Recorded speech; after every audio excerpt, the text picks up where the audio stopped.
If I've ever done a show. Hey, hello again, and welcome to another episode of the Fun Fans Podcast. I'm your host on vacation, James Dillard. With me, as always, my co-host Bailey Jackson. How you doing, Bailey? I'm good, James. Hope you're having a good time. We are having a blast down here. Yeah, Happy happy Father's Day, Father's Bailey. Day, by the Yeah, way. yeah, Bailey, it's good. And happy Father's Day to all the Fun Fans out there. That's We right. have a double interview show for you tonight. It's kind of a special show. And we're going to go behind the broadcast with some Clemson baseball and maybe some other things as we learn from our first guest. And then we will hear from former Clemson basketball coach Cliff Ellis, and that'll lead to a huge event announcement that's coming up in August. But first, the Fun Fans are a proud part of the Fanboys Fangirls Sports Podcasting Network. If you're a true sports fan, the Fanboys Fangirls is perfect for you. Find various nationwide podcasts and other sports media at thefanboys.com and all forms of social media. The Fun Fans is the official podcast for Clemson fans. That's right. And Rubens is the official place to eat for fun fans. Food, sports, spirits, and catering the best wings around with 2 locations in the upstate, 1083 Batesville Road in Greer and 11028 Anderson Road in Piedmont. You can find them at rubensc.com. And Rubens is simply a great place to eat for all sports fans. Yeah, I'm sorry. I'm a little out of breath. I ran upstairs to the bedroom of the beach house we're at, so I'm just standing here. I'm having trouble sitting still, but I'm kind of excited too because we got one of my former students on here, a very recent Clemson grad, right, Daniel? Like literally just this past May. Yes, sir. Well, congratulations. Thank you so much. I'm going to let him tell us what he, more about what he does because I only know a little bit from what I saw on social media. But we are very excited to have with us this evening, Mr. Daniel Orr. How are you this evening? I'm doing great. I'm hoping y'all are too on this fine Father's Day. Yeah, fine Father's Day. Yeah, we're doing good. So yeah, just go ahead and tell us what do you do, what role you play you have something to do with the broadcast of the Clemson games, right? Yes, sir. Yeah, so I work for the Clemson Video Broadcasting Department. And so we are a department that works with ACC Network, doing all of the Clemson productions for all the sporting events, stuff like that. And so what I do is I'm a camera operator. So I operate one of the big cameras that, directly broadcast to ESPN and ACC Network and all that. And so I've worked pretty much all of the different sports, pretty much everything except football, because I figured I'd rather go to the games as a fan than work them. But right. But it's Good been idea. Oh yeah, definitely. So I've been doing that for the past 2.5 years now as a student, and it's just been a great opportunity for me. And there are a lot of students who work with Clemson Video, and so it's been just great getting to work with people who are my age and who are a lot of my friends and everything. And so yeah. Now, you mentioned other sports that you worked, and that's the next question. So you kind of already answered that. So I'm just curious, how did you get involved with this? And is it like a situation where if there's a lacrosse game, you guys kind of get scheduled to work, or you sign up to work, or how does all that work out in the department? Yeah, so I joined up, like I said, 2.5 years ago. I had a friend who was in the campus ministry that I was in. He was involved in Clemson Video, and so I just started talking to him about it. And he told me that they were needing people, and so I was like, "Well, sign me up. This seems like a great gig, great job to have."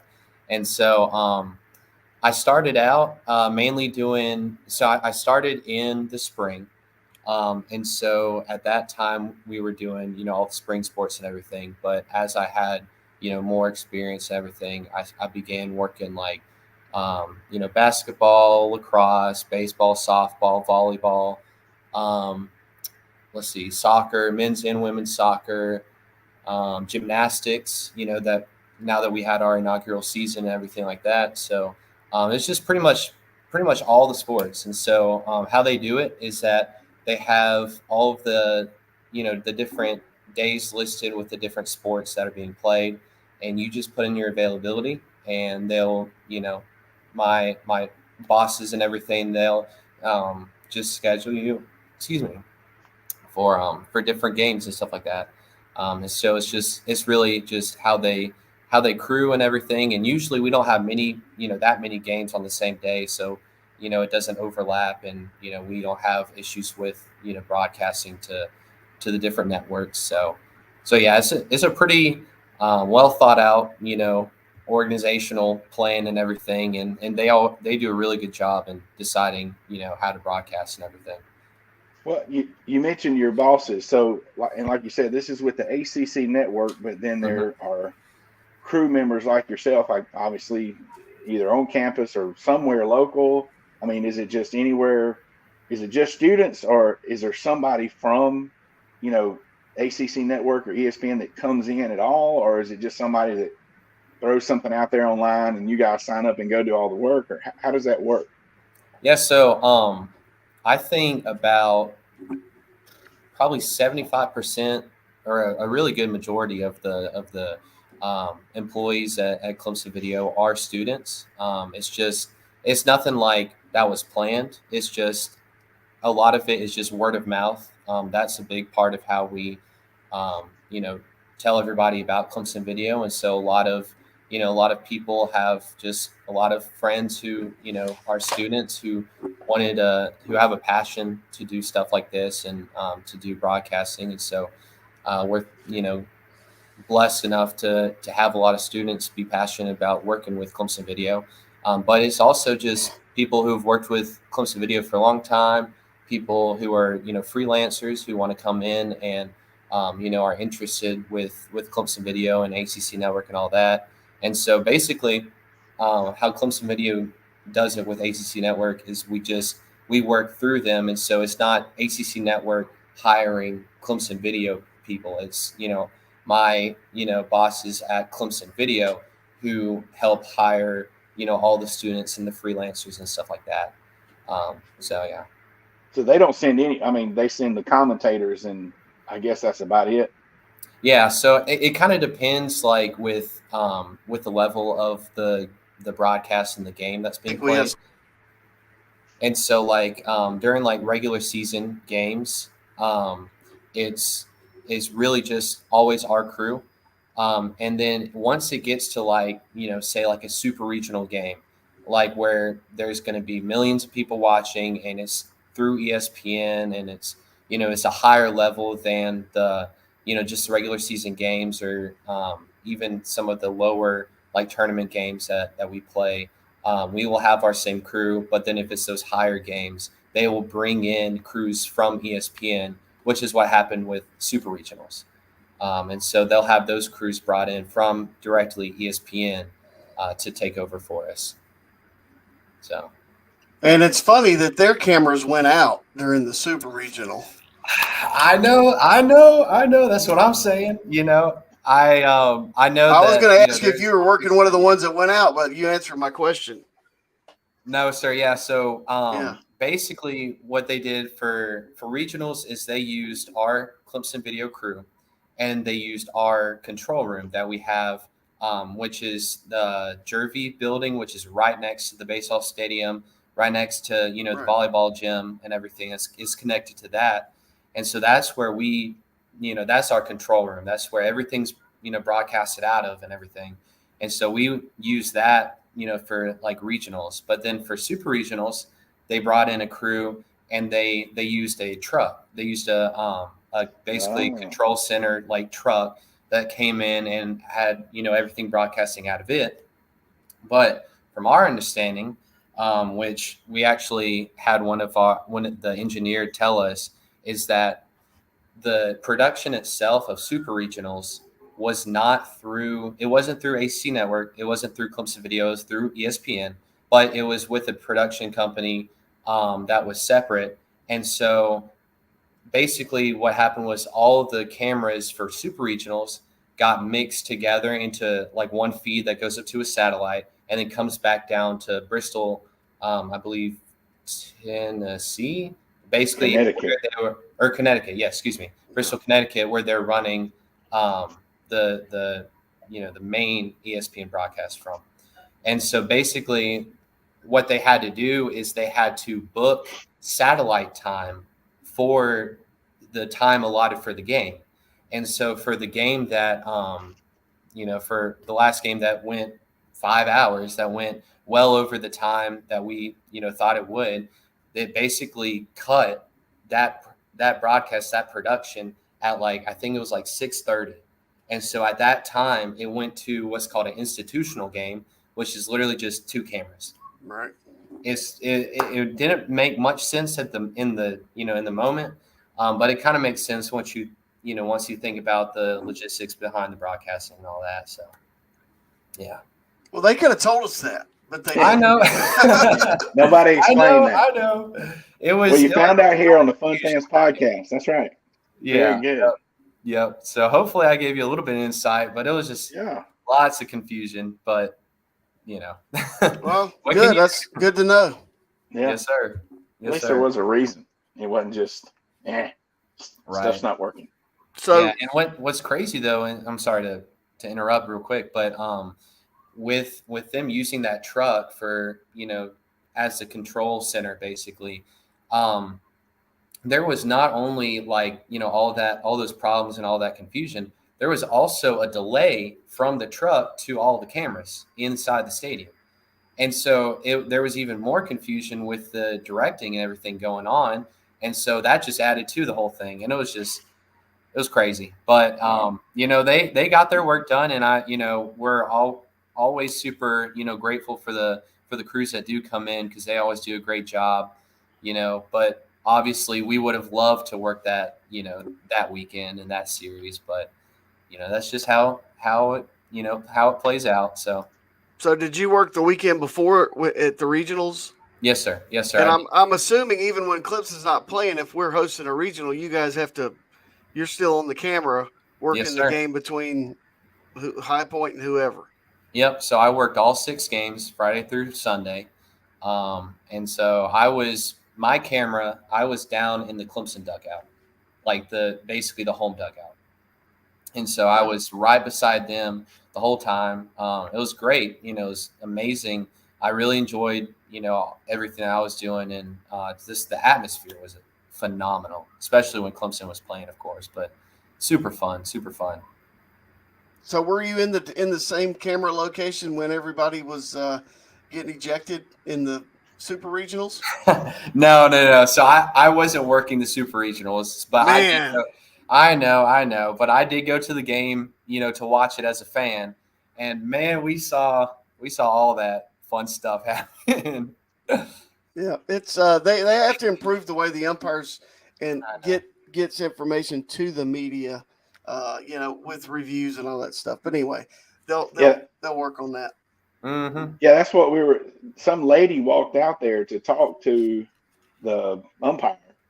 I'm watching it on TV. So that was, from what we were told, the commentators were saying the Super Regional, from what we were told, that was somebody going out there trying to get information for the media to say on TV. That was the NCAA rep. Yep. Yeah, that was that's who that was. Game. Yeah. And is that normal, or do they normally just not even talk to the umpires, I guess? So the games you work, you're just filming it and everybody's just assuming what the umpires are doing or something. Well, yeah. So it's kind of also a little confusing, kind of complicated how the umpires do it. So they get their reviews from the NCAA basically out in another state. So they're not even the final say for the reviews. They have and usually with different regular season games, the umpires themselves will walk over and watch, screens with replays of the, plays and everything. But in this case, they literally just had to put on a headset, listen to whatever the review was telling them from, I believe it was somewhere in Pennsylvania or something. I don't know. And so they just had to listen to them, I guess, and go based off of what they were saying. But a lot of it, of course, a lot of it had to do with what the umpires were doing. And so it was a whole mess. I'm telling you. Yeah, well, you were right there in the dugout, though. How cool was it going back to the regionals? Mm-hmm. How cool was it to be there when Clemson basically won the regional? You're right there where the team was. How hard was it to stay on the camera? Oh my goodness. It was pretty hard, but it was just amazing. just amazing. Like I was freaking out, as I was trying to stay steady on the camera and everything. But I was showing the crowd, showing the players, showing the coaches, showing everything. And so it was amazing. And just like to be that close to the action, being able to also work it and then, provide shots for millions of people who are watching on TV was just, it was just amazing. It was just absolutely surreal. Like I'd never been part of something like that. And it was just, oh, it was incredible. So incredible. That's cool. Yeah. So what if we knew students that wanted to become part of this team of people, how would they do that? Yeah, so it's really, students or even anybody who has a passion for broadcasting, has a passion for, video production or camera operating or anything like that. If they have a passion for it and they love, Clemson sports, just as fun fans do, probably this podcast. If whoever, wants to be a part of this can. And so like I said, we're very like word of mouth with Clemson Video. We're pretty low key. And so like we try and put ourselves out there a little bit, but we care about the quality of people who want to work with us and have a passion for it. And that's the biggest thing. You just have to have a passion for it. And so if you wanted to get plugged in, you could, look us up on Instagram or Facebook at Clemson Video, and just either message them or message the accounts there. And the person who runs it is one of the upper guys at Clemson Video. And so he looks at it all the time, and he's always looking to bring new people in and to just fill the crews with people who love stuff like this, video production and Clemson sports above all, but it's really just it's pretty low key, but but the great thing about that is there's not a lot of expectations really coming into it. So if you're really interested in it, you could absolutely get plugged in. And so basically social media would be a great start to doing that. So let me ask you this. Mm-hmm. So there more like every major university now has their own video production team, and they're making all this content. Mm-hmm. That's not just sporting events. They're interviewing PJ Hall. They're sitting down with this person. Are you behind the camera for some of that stuff too? Oh yeah, all the time. Yeah. So when so for the regional games, when Cam Canarella came up and he was doing his post game interview with the the whole team standing behind him doing the alma mater and everything, that was my camera.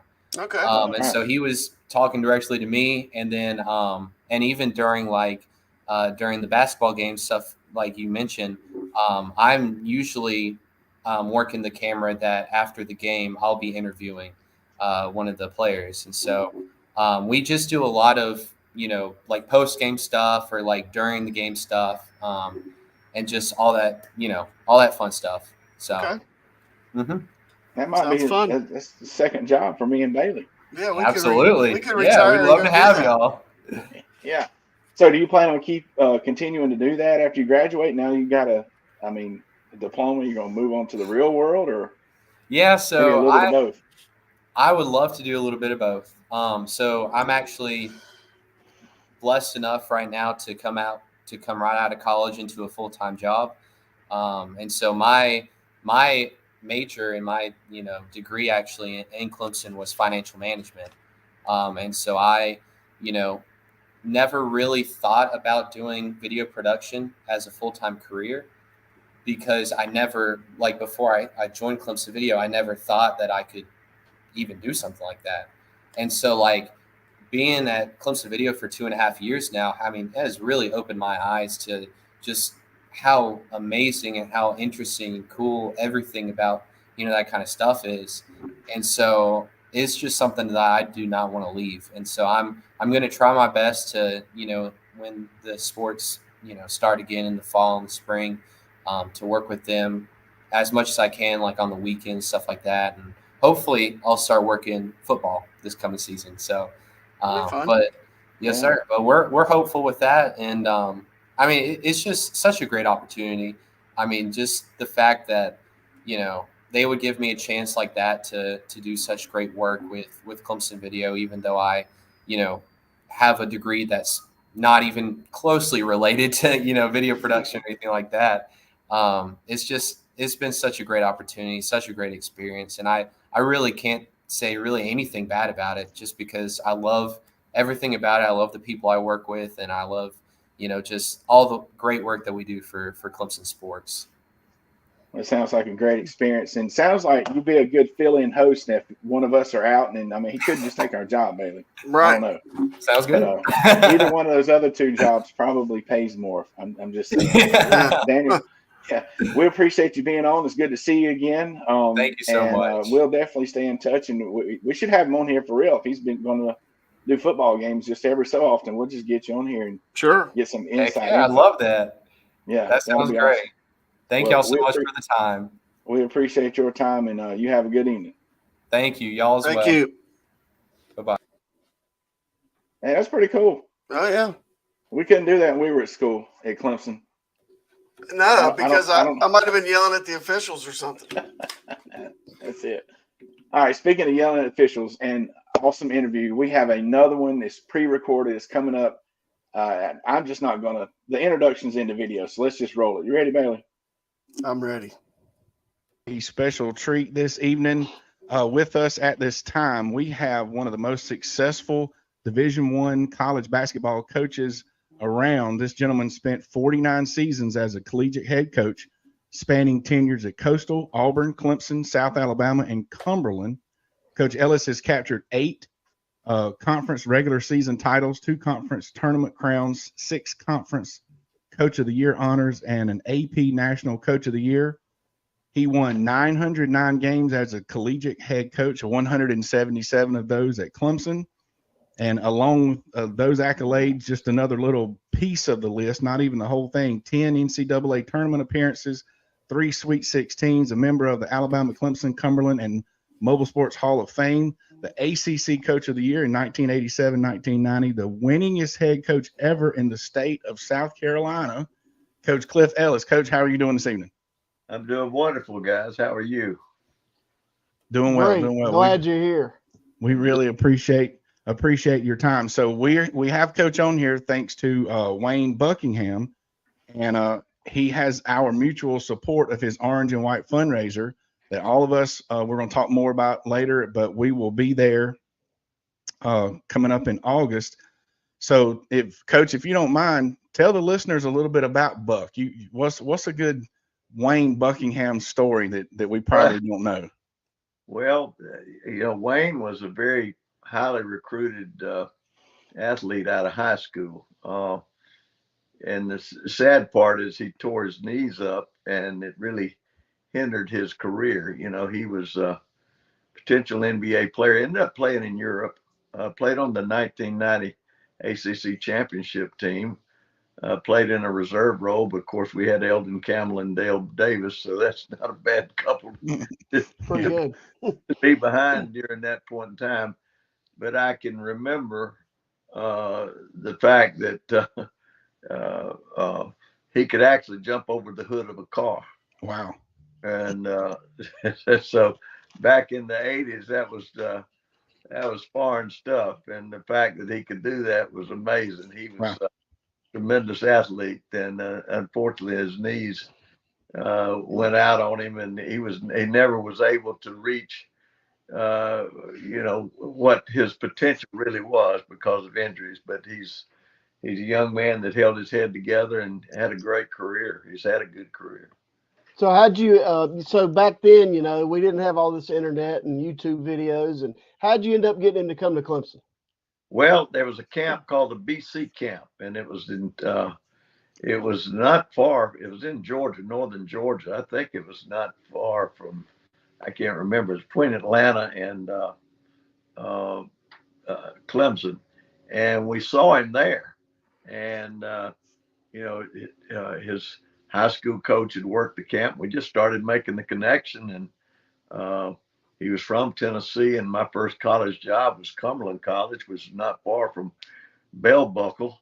And then he had the Atlanta connections. So it just worked. It was just a fit. And comes from a great family. And he was, we were very excited when we landed him. I bet. Yeah. And I talked to him when he started talking. I never heard of bell buckle before, and it took me a minute to wrap my brain around that. So yeah, that's pretty good. Not So a big place. It's not very big. yeah. When you think back, what's your or one of the fondest memories of being a coach at Clemson? Oh, without a doubt, winning the ACC championship. It's never happened. It had never happened before, and it never happened. I mean, it's just never happened. Mm-hmm. And to make that run when nobody ever thought that we could. Of course, in 1987, we had a guy by the name of Horace Grant, and we had several other players with him, Grayson Marshall and Chris Michael, and several guys that were a part of a great group of guys, and they finished second.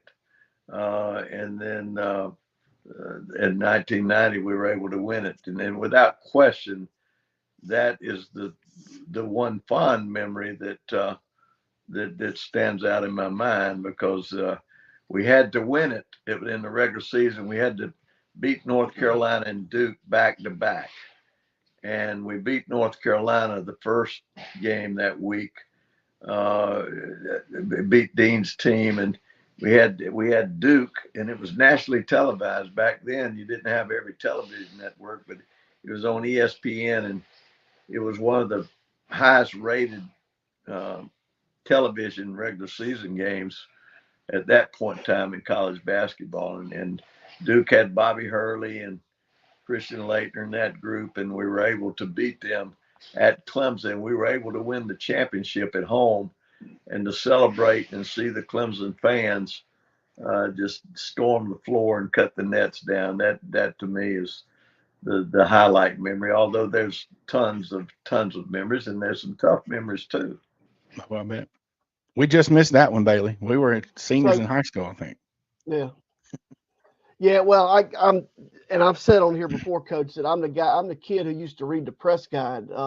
Van Hildebrand is a relative of mine, a cousin, so I get press guides every year, and I knew every player in and out. And Grayson Marshall's been on here, and we're just reliving my childhood now.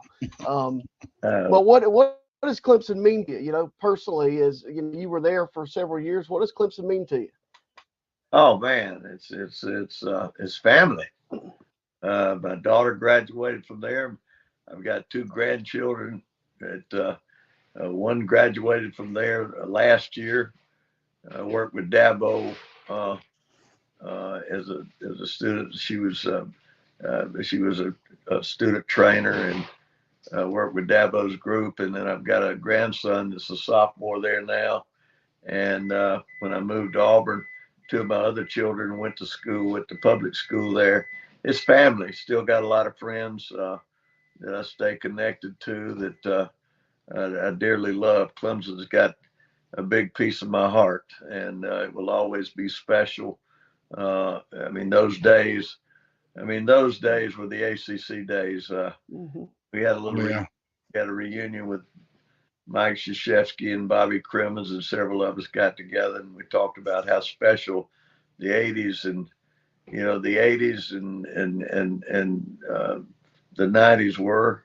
That's really when ACC basketball, when you had those 7 or 8 teams, ACC basketball, man, you talk about a battle every night. And I'm not saying that there's not battles every night now with the league where it is, but it's so broad now. But those were the days, and special time. But it was just it didn't matter where you went. It didn't have to be North Carolina or Duke. You go, look, this is who we had to beat to win the ACC. Jimmy Valvano, had to beat the Lefty Drizells. We had to beat the Terry Hollands. We had to beat the Dean Smith, Mike Krzyzewski, Bobby Crimmins. Now you talk about being proud of a group that was able to do something. You think of those days. Those were, we call those battles wars, and And certainly no disrespect to our military, because that's really the war. But in basketball, they were some kind of battles. I can tell you that. Top tier stuff for sure back then. But speaking of that team and compared to nowadays, team did pretty good this past year. And I know Buck likes to say that team was the best Clemson team in history. What do you think about how the team did this year? He said this year's team was the best in history. I'm shocked. No, his team, y'all's team back in when y'all won the ACC championship was the best team in history. That was a different time. I mean, you're going back a different time, but let's just put it this way: there's only been one ACC champion. That's right. I don't know if that team could beat today's athletes. I don't know that they're fast, strong, and all that kind of stuff, but I know this. That was a very good basketball team that Clemson had this year, and but ACC championship, that's where they're going to hang their hat until somebody does that. I don't think that that can be taken away from what that group did. Yeah, I can't. As a kid, I would wait on Wednesday night Raycom Sports, Saturday afternoon Raycom Sports, to wait on the Tigers to play whoever they were going to knock off next. I loved every minute of it. Yeah. And those guys, I remember those guys. Dale Davis, Eldon Campbell played in the league forever. But do you keep in touch with all of them still? You still in contact with them? Yeah, we do. At Wayne's event last year, let's see, Horace was there, Dale comes, Eldon's been there, Grayson comes, Jeff Holstein's on there. A lot of those, I don't want to start naming names, Jerry Pryor, all those guys. Yeah, we stay in touch. We sure have over the years. And, families grow. We don't talk every day, but, Wayne has a function in I think it's first weekend of August this year, and I'll go to support it. And, a lot of the guys come back, and that's when we can really spend time together. But we stay in touch with each other. Well, I think it says a lot about the team that you had, because they all support this event, and they just all, Eldon Campbell pops in there, Dale Davis, Horace Grant, whoever shows up, and it just says a lot about the group of guys you had. Yeah, you teach family in this day and time. I don't know how much family exists with the NIL and transfer of portal, everybody in, out, and all that, but that was a day and time where you had guys that stayed together, stuck together, and it was really a family unit. And they all say the same thing. Like Bailey said, we've had a couple of them on the show, and they always bring up the word family and speak highly of you along those lines as well. And speaking of Buck's event coming up the first weekend in August, tell the folks why you support that and why you think they should also support it. Well, first of all, he's family. You support. You go to when your children have birthdays, when they have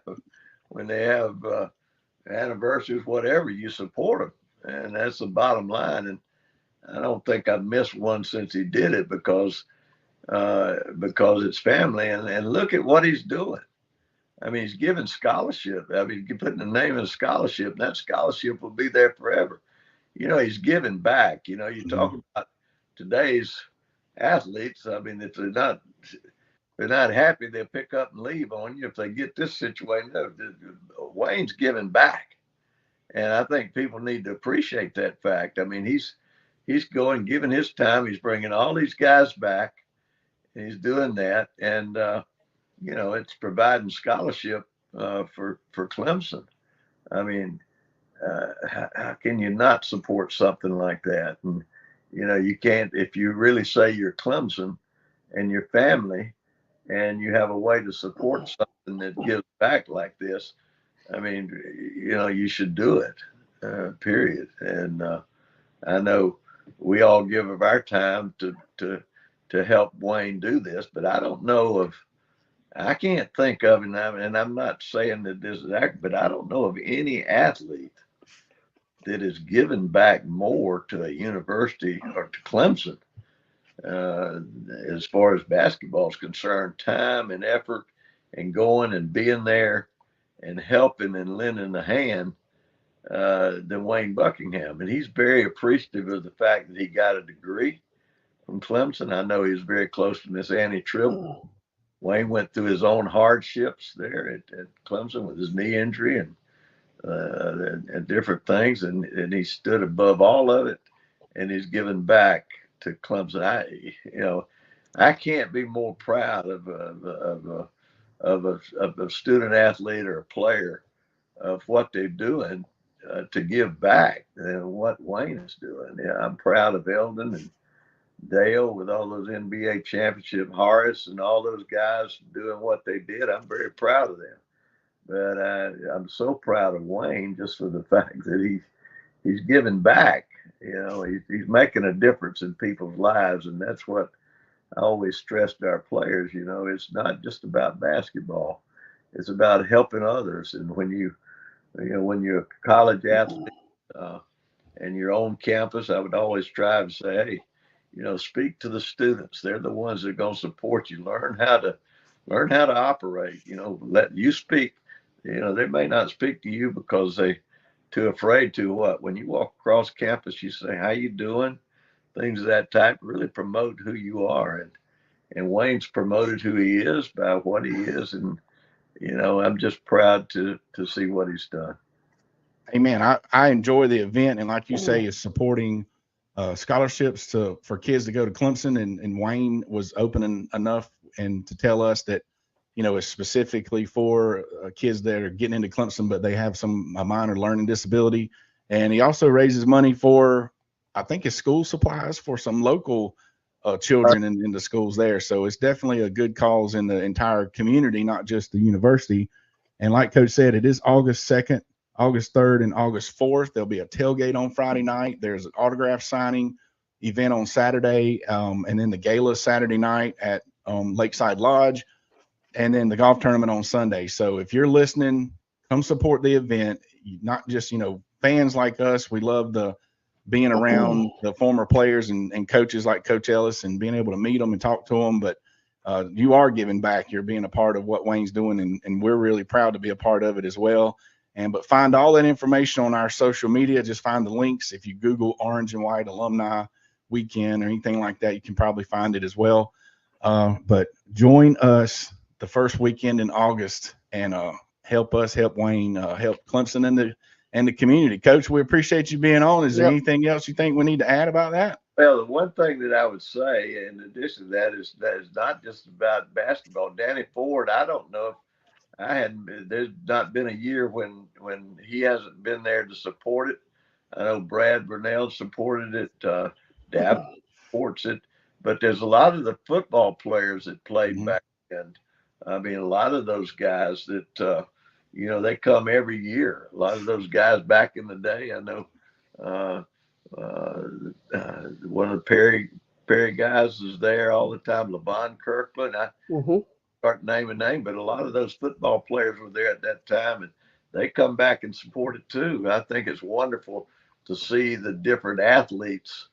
I've seen baseball players from that time. I've seen golfers from that time. It's just, Wayne was a basketball player, but he's gotten a lot of support from the other sports too. And I did want to add that to you. And it was good being with you. I wish you the best, and I'll see you guys in August. Coach, thank you so much. Thank you very much. Absolutely. Have a good evening. All right. So you heard it there from Coach Ellis. If you're Clemson, you will support this event. Look for the links. Look for all the information. We could have sat there forever and listed all the names of all the Clemson legends that are going to be there and that normally show up every year. Look for this picture about the Orange and White Weekend, August 2nd, 3rd, and 4th. If you can't find the information, just reach out to me. Just send me a message or send me an email on any of my social media, and I'll send you the link directly. But I'm definitely going to put the link with the post to this show and in the comments and all over the place as much as I can. And we're looking not only for people to attend. It's not just, there will be people attending, but if you have a business, there's a lot of people there.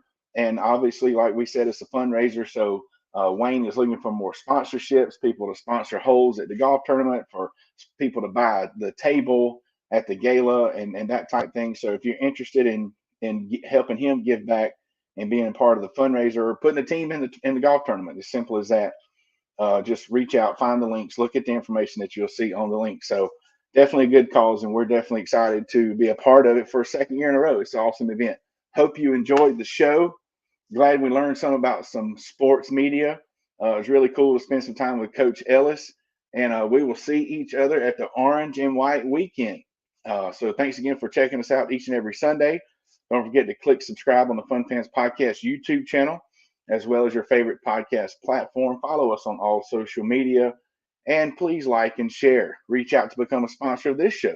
On behalf of the Fun Fans Podcast, Jay Thriller Entertainment, the Fanboys Fangirls Podcast Network, and Bailey Jackson had the dip. Go Tigers.